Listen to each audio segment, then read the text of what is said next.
So this episode of our rabbit raising series, as I get blown away, is about breeding. This is something that if you're going to be raising meat rabbits, you are going to have to do. Basically, as we've said in previous videos, or have we said it in previous videos? Unlike chickens or something like that, rabbits are not something you really purchase a bunch of rabbits to raise out to be meat. You would basically be doing all of the process, all the steps yourself in your rabbitry. So in this video, we're going to just kind of go through, I guess, showing you the process yeah, kind of go from there. And a few little things to consider, I guess. Yeah, things to note or make sure you remember. So one of the most important things to remember with breeding rabbits is always take your female to the male's hutch.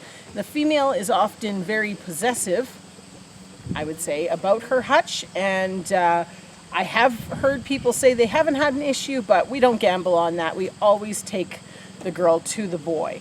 Another thing that we always do is take all distractions out of our boy's pen before we put the female in. We remove litter boxes, water dishes, feeders, anything, sticks, twigs that we've thrown in, anything that could just kind of get in the way. So this is our blue bunny. We basically had her tagged as a blue line and didn't name her. But anyway, that's besides the point. Probably won't even make it. We're going to take our doe here and put her in to our hutch with Tommy. Basically, this doe is actually one of our oldest breeding does that we've got, and she'd be getting close to the 2-year mark. She probably will have this litter, and then that will be that. So, we're gonna get her and pick her up. Hey girl, I know, up fast. Here we go. Hey sweetie, you ready to go see a boyfriend? Huh? We'll go have a boyfriend for a minute. Basically, bunny love can be very quick. Some of them we do find a little bit fussier than others, so we're just going to see how it goes. But anyways, we'll talk you through it as we go. So we're putting her in with our Tommy. You can usually tell pretty quick if she's going to be receptive. Now, she's got a bit of an audience, so we'll see.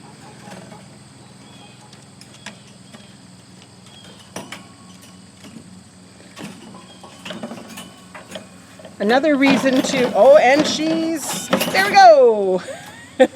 And it's that easy. Basically, what you're looking for is that fall off. Your buck is going to dance around her a little bit. There will be mounting, and once he has fallen off, he's been successful. Basically, we usually watch them for, we'd like to see that 2 or 3 times before walking away from the hutch, just to make sure that all is going to be well. And then I would leave her in there for probably about 15 minutes. We don't usually go far, so you can usually hear if she's getting irritated by him. They'll be grumbling and carrying on.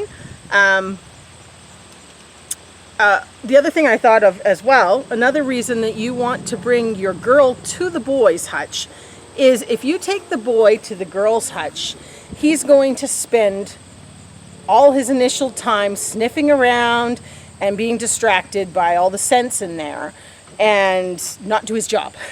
So this is great for when you bring her to him, he has no distractions. He's just concentrating on her. And as you can see, here we go again.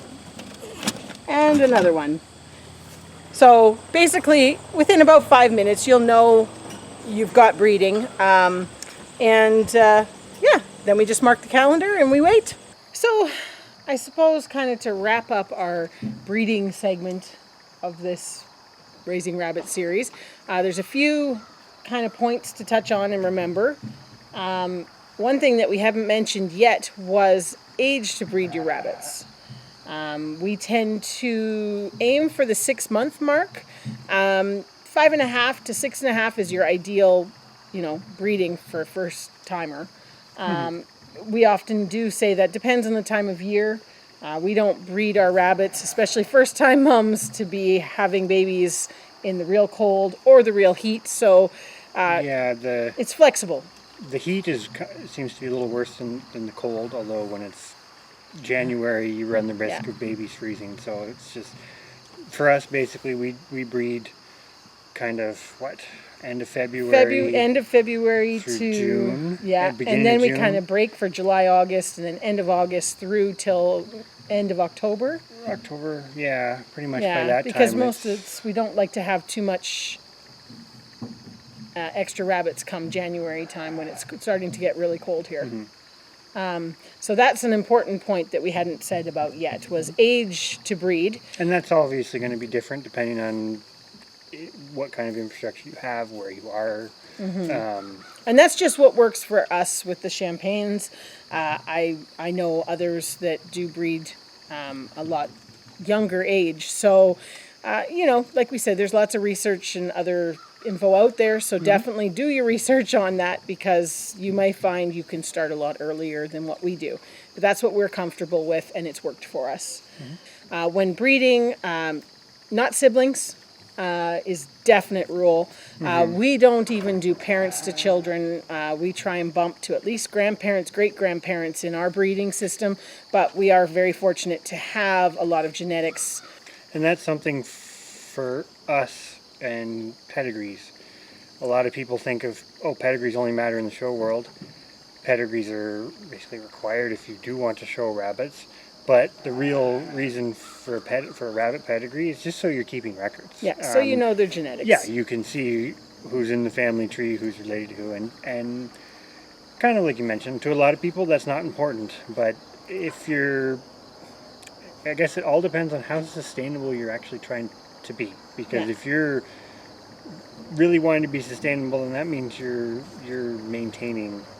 You have to have the to keep a population going. So that we don't have to bring in bunnies at any point. We basically are a closed herd, and that works for us. That's how we like it. That's how we want to keep it. And then you're keeping your sort of populations coming from the biology side of things, but you're keeping your population as small as you absolutely need. Yeah. And that's where the paperwork becomes extremely important, because otherwise, if you kept a couple of bunnies from every litter, the best of every litter, that's going to get out of hand really quickly. Yeah.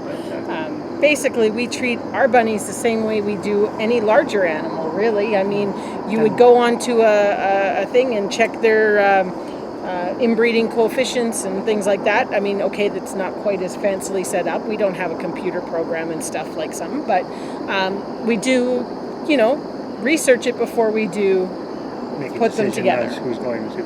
Yeah. So I think that's kind of it. This is kind of a shorter one. There really isn't a whole lot to go into it. It's an important component, but I'm not going to say it's simple, because it doesn't always go simple. I mean, sometimes we even have rabbits that, for lack of a better way to put it, they just don't like each other, and it isn't happening, and you have to pick different breedings, and then it becomes really apparent when you've got enough rabbits that you can do that with.